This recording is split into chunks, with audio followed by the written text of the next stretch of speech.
Hello YouTube, I just thought I'd give you a bit of an update on my vehicle. So this is it's February 2023 and this is my custom built exoskeleton vehicle. I've designed it and built it myself, mainly because I wanted something unique rather than your typical like Clubman Lotus 7 inspired vehicles. The inspiration for this I pulled from many vehicles in the UK, such as the Warner R4 vehicles and the other sort of exo vehicles running around there, such as the Exo Set. Keep in mind there's a few strange things on this vehicle that you might not see in other areas of the world, and I'll point them out as we go, but these are required for our Australian regulations. Keep in mind that this is still a work in progress. There's still a few things we need to work out on it. And at the moment, I've got it on a bit of a dolly stand, so it's a bit higher than what it would be sitting on the road. So we'll start at the front. At the front, I've got LED auto lamp front indicators left and right. These are sitting in 3D printed parts, and all the wiring goes through that aluminium tube there. Got carbon fiber guards on it at the front, mounted in 3 locations, which make it all nice and quite stiff. There's no real internal bracing other than that. These are just mock-ups. We'll get some new ones done closer to the time. The front headlamps are JW speaker LED units. Quite nice units. So they've got the high and low beam and park all in that. Front suspension, all custom front suspension designed by myself. So what we got is, I guess, double AL configuration with Protect shocks. We have an aluminium billet knuckle there with a bolt-on hub arrangement. Makes things quite easy. Spherical bearings, top and bottom, to make sure that we all have nice, I guess, tolerances and nice fit all around. So quite good there. I'll remove the cover afterwards and show you underneath, but we'll just go down the vehicle. Tyres, wheels, Enki PF1s. They're 15-inch. Tyre is 195/50 R15, so nice bit of rubber there. We've got some I guess side mirrors with side markers on it accordingly. So seat wise, we got JK composite seats with, just for a bit of extra comfort, just 12mm yoga mat that I've just cut down to fit. This one that's sitting in the car now is just a bit of a trial fit, so subsequent versions will look a bit nicer. TRS harnesses in here. We got our steering wheel and padding. So once again, this is one of the unique things we need for Australia.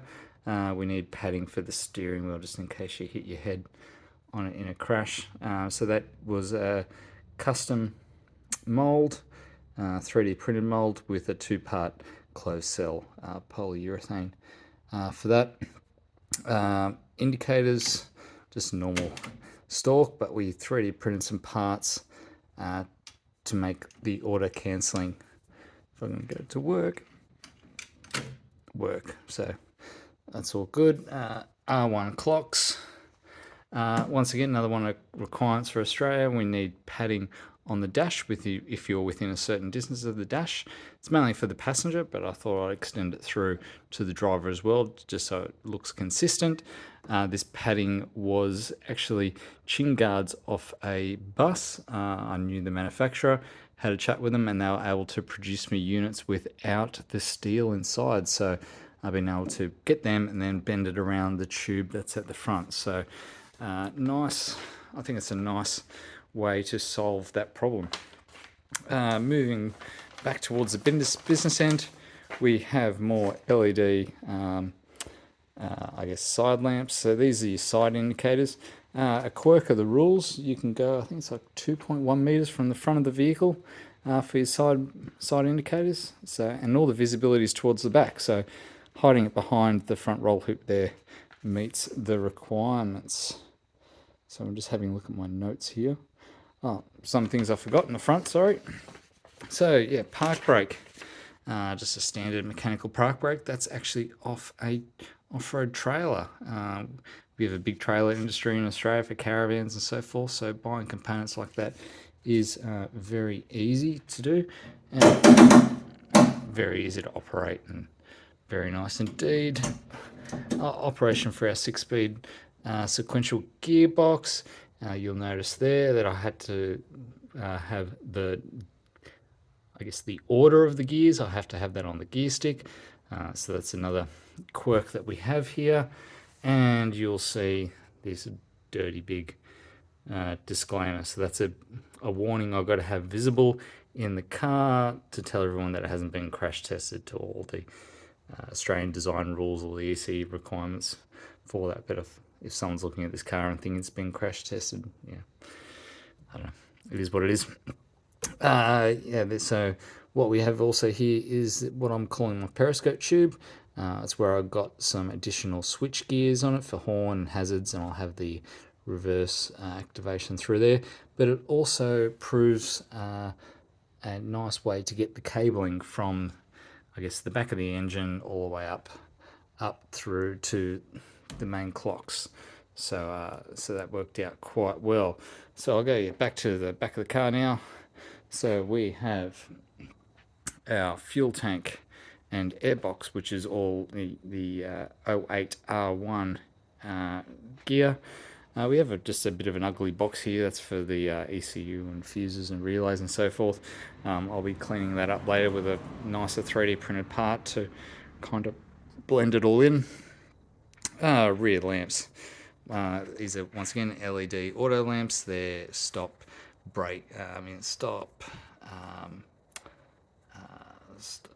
tail and indicate all in one. And we've got another 3D printed part there. We got reverse and high mount stop lamps, once again all LED auto lamps units.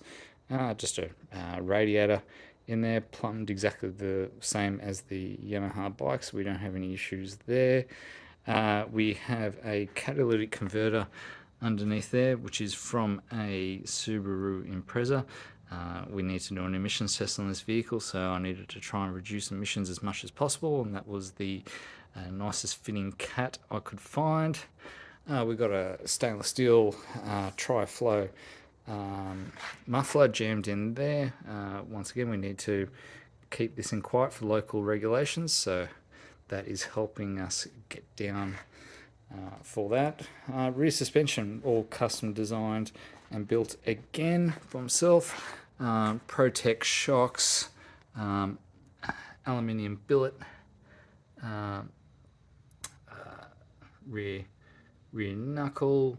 We actually got a Volkswagen Golf, brake caliper and handbrake unit all in one unit there. That does the job.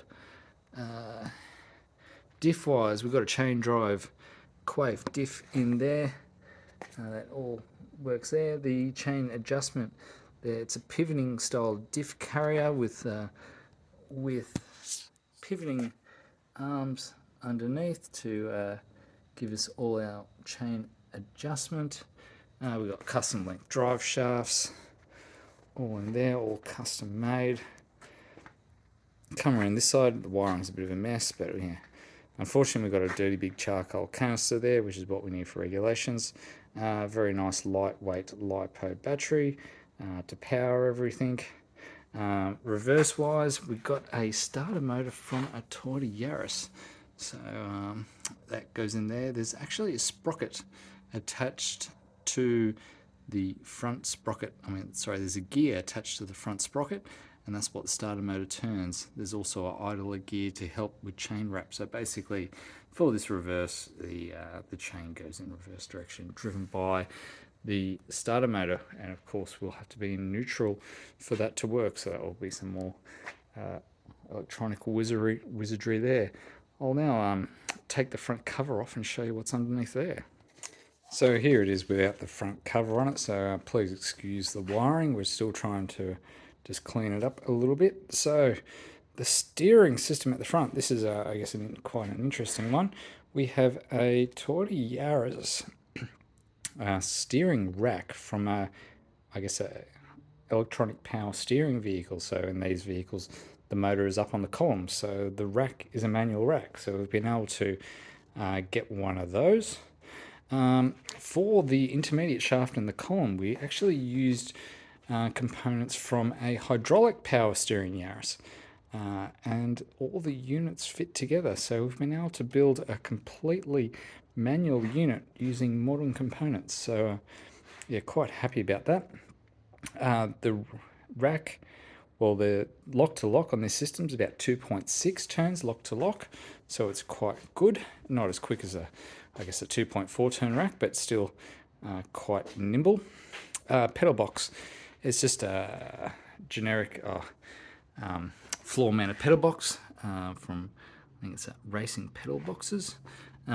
Cable, throttle, and clutch due to I guess the bike motor, and we also have our dual circuit master cylinders there. So I guess some more stats about this car. So I guess another thing to point out, the front suspension with the shocks.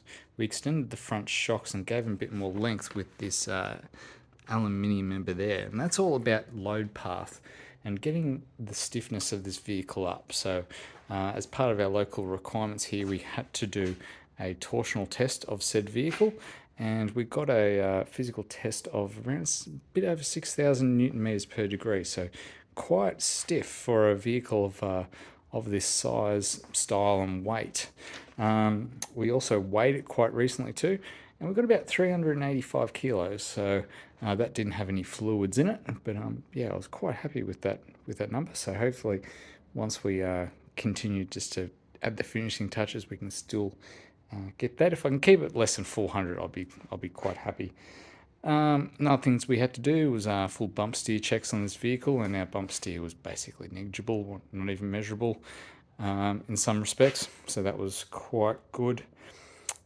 So yes, I guess some other quirks is being in Australia, we have to provide engineering evidence for everything that is either custom built or something that isn't an OEM part. So all the suspension had to be stress tested, which was done via FEA analysis to our local regulations, and that all passed with flying colours. We're having to do checks to all these Australian design rules, which are very much aligned now with the ECEs. So there's a lot of carryover with that sort of stuff. You might see there's custom tyre placards and other bits and pieces that wouldn't normally be on some kit cars. So it's all coming together. So this is still a work in progress. Hoping to get this car up and running and road registered within the next few months. Have to do an emissions test, which is a bit of an unknown with these bike engines locally, but we've got some expertise here, so fingers crossed we'll be able to get through that. But yeah, onwards and upwards. If you've got any questions, put them in the comments. Just some other things at the moment. Yeah, this is the shifters just direction shift down to a push-pull cable, but I've got